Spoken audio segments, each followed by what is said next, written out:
Connaissez-vous vraiment les limites de vos tableurs Google Sheets? Savez-vous combien vous pouvez mettre de feuilles au maximum? Combien de cellules au maximum pouvez-vous ajouter? Et puis en fait, est-ce qu'il y a vraiment une limite?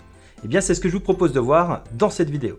Salut, c'est Cyril, votre formateur en vidéo sur les applications Google Workspace, et aujourd'hui on va s'intéresser aux limites d'une feuille de calcul Google Sheets. On voit ça juste après le générique.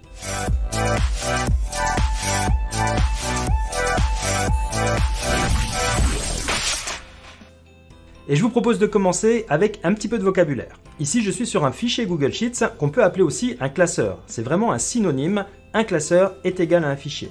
Dans un classeur, on va découvrir tout en bas des feuilles de calcul qu'on peut appeler aussi des onglets. Et si on parle de limite, il n'y a pas à proprement parler de limite au niveau des onglets. Il faut savoir que quand vous ajoutez un nouvel onglet à votre classeur, vous avez automatiquement 26 colonnes de A jusqu'à Z et vous avez automatiquement 1000 lignes de 1 jusqu'à 1000. Et pour ajouter des lignes, il suffit d'indiquer ici un nombre et de cliquer sur Ajouter. Et si on fait un petit calcul mathématique, 26 colonnes multipliées par 1000 lignes, ça vous fait un total par onglet de 26 000 cellules. La limite apparaît maintenant. Vous pouvez avoir jusqu'à 10 millions de cellules dans un classeur, tout onglet confondu. Par conséquent, si on s'amusait à ajouter des feuilles au fur et à mesure, on pourrait en ajouter 384 avec 26 000 cellules, ce qui nous approcherait des 10 millions de cellules. À partir de la feuille 385, on dépasserait le quota autorisé. Et on serait complètement bloqué par Google Sheets. On pourrait également se poser la question de savoir si ce sont les cellules vides ou les cellules complétées qui comptent dans ce quota de 10 millions de cellules. Eh bien, sachez que les cellules vides sont comptabilisées. Il est donc primordial de supprimer les lignes et les colonnes inutiles de chacun de vos onglets. Et pour ça, on peut utiliser Crop Sheets. Pour faire fonctionner Crop Sheets, vous venez sur un onglet et vous voyez ici que j'ai de la data. Il y a des colonnes vides inutiles à droite, de la colonne G jusqu'à la colonne Z, et il y a des lignes inutiles de la ligne 12 jusqu'à la ligne 1000. Lorsque vous avez installé Crop Sheets, venez cliquer ici sur Extensions, puis Crop Sheets, et sélectionnez ici Crop to Data. Cela va déterminer la zone où vous avez des cellules qui sont complétées et supprimer automatiquement les lignes et les colonnes inutiles. En quelques instants, vous venez de gagner énormément de cellules vides dans votre tableur. Si vous appréciez cette vidéo et que vous apprenez quelque chose, n'hésitez pas à liker et à partager cette vidéo, et même pourquoi pas à laisser un commentaire. On y retourne.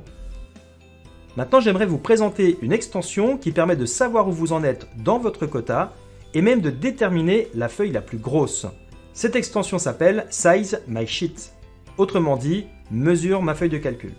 Pour ça, cliquez sur le menu Extensions, puis Modules complémentaires et téléchargez des modules complémentaires. Dans le moteur de recherche, tapez le nom du module, Size My Sheet, et validez avec Entrée. Le module est juste ici, il suffit de cliquer dessus, de valider l'installation en cliquant sur le bouton bleu, puis cliquez sur Continuer. Choisissez votre compte, validez les autorisations, et voilà, le module est désormais disponible dans le menu Extensions de tous vos tableurs. Pour l'afficher, c'est très simple, direction le menu Extensions, puis le module Size My Sheets, et voir le graphique. Vous avez un graphique qui apparaît avec le nombre de cellules utilisées de 0 jusqu'à 10 millions. Et actuellement, mon fichier occupe 1% du quota disponible, en utilisant 125 906 cellules. Ce module complémentaire va même encore plus loin, puisqu'il vous indique quelle est la feuille qui prend le plus de place. Et dans mon cas, c'est la feuille Data qui contient 63 378 cellules parmi ces 125 906 cellules. Si vous approchez des 10 millions de cellules sur vos fichiers, afin d'éviter qu'ils soient ralentis, vous pouvez utiliser Crop Sheets pour gagner de la place sur vos feuilles de calcul. Et si nous faisons le test, sur la feuille Data 63 000 cellules, je viens sur la feuille Data, je sélectionne Extension Crop Sheets Crop to Data, et c'est désormais la feuille Accueil qui prend le plus de place avec 26 052 cellules. La question que vous pouvez également vous poser, c'est est-ce que vous allez être réellement bloqué lorsque vous allez atteindre les 10 millions de cellules? Eh bien, je vous propose de tester tout simplement en ajoutant une nouvelle feuille, la feuille 5, et vous voyez que le module se met automatiquement à jour. On va se diriger tout en bas avec le raccourci CTRL flèche du bas, et on va ajouter 5 millions de lignes.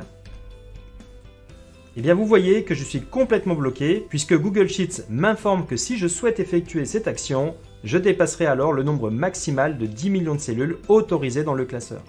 Vous ne pouvez donc pas dépasser 10 millions de cellules très précisément.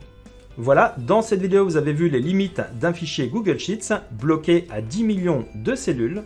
Nous avons installé une extension qui permet de contrôler le nombre de cellules en temps réel de notre classeur, qui nous indique même la feuille qui contient le plus de cellules parmi toutes les feuilles sélectionnées. Et nous avons vu également l'extension Crop Sheets qui permet de supprimer automatiquement les lignes et les colonnes inutiles de vos tableurs. Merci de votre attention. Si cette vidéo vous a plu, n'hésitez pas à la liker, la commenter et la partager sur vos réseaux sociaux. Si ce n'est pas encore fait, songez à vous abonner et à activer la petite cloche pour ne rien louper. Vous pouvez maintenant poursuivre avec cette playlist ou accéder à mon catalogue complet de tutoriels en cliquant sur le lien dans les commentaires. Dans tous les cas, on se retrouve très vite pour une nouvelle vidéo de productivité. Ciao, bye bye.